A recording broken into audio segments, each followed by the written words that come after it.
large man looked extremely confused because he expected him to panic. The woman across from me pointed at the weapon. "That's a cute toy you brought." The whole booth cracked up. He started getting angry that we weren't freaking out, so he waved it around and tried to scare us. "Everybody shut up or you're all getting shot." "Sweetheart, your hand is shaking so hard I can't tell if you're trying to threaten us or if you're having a seizure." He spun toward the woman who said it, and that's when every single woman started clowning his attempted robbery. Bro walked into a diner on a Sunday with one pistol, no mask, and picked the table by the window. This is the saddest robbery I've ever seen. "Are you here for the cash register or our purses? Because all I have in my purse is $14 and a bingo card." Suddenly, he pointed the weapon at the old man, and the whole diner went silent. Ruth stood up. "You can wave that thing at us all morning, but if you point it at Walter one more time, we're going to have a real different conversation." He laughed and asked what a bunch of middle-aged women were going to do about it. "We ride with a motorcycle gang called Iron Widows. Half of us have done time, and the other half just haven't been caught for our crimes yet." Walter stared him down from behind the counter. "Son, I've watched these women put bigger men than you in the ground for less than waving a gun in my diner." He lowered the weapon an inch, and it looked like he was about to give up. "Smart call. He's been feeding this club for 19 years. We take care of our own." His jaw clenched, and he lunged at Ruth, ready to shoot. Walter stepped out from behind the counter and planted himself between them. "That's enough, son." He grabbed his wrist and slammed him into the counter. For half a second, the diner was dead silent. Then Ruth came over the table like something feral, and three of us were right behind her. Someone cracked a chair into the back of his knees, and he folded immediately. The pistol spun across the tile, and boots were on his neck before he could reach for it. "Please, lady, I can't breathe." Ruth leaned down to his ear. "Should have thought about that before you put hands on Walter." When the cops rolled up, every woman in the diner was already pulling her leather jacket off the back of a chair. Iron Widows stitched across every one of them, and 40 bikes were still parked in a row under the neon sign outside.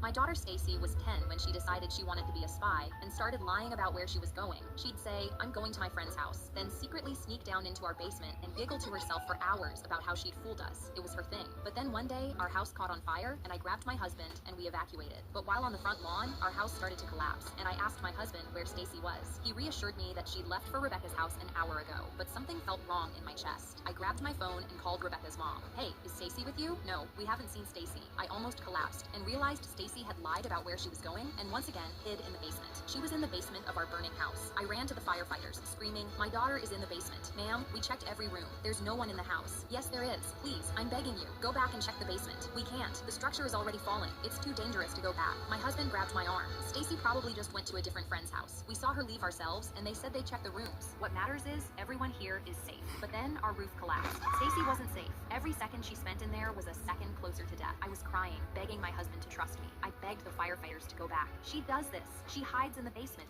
Please." But nobody was moving, and I realized I had no choice. I took off and ran into the burning house, covering my face from the flames.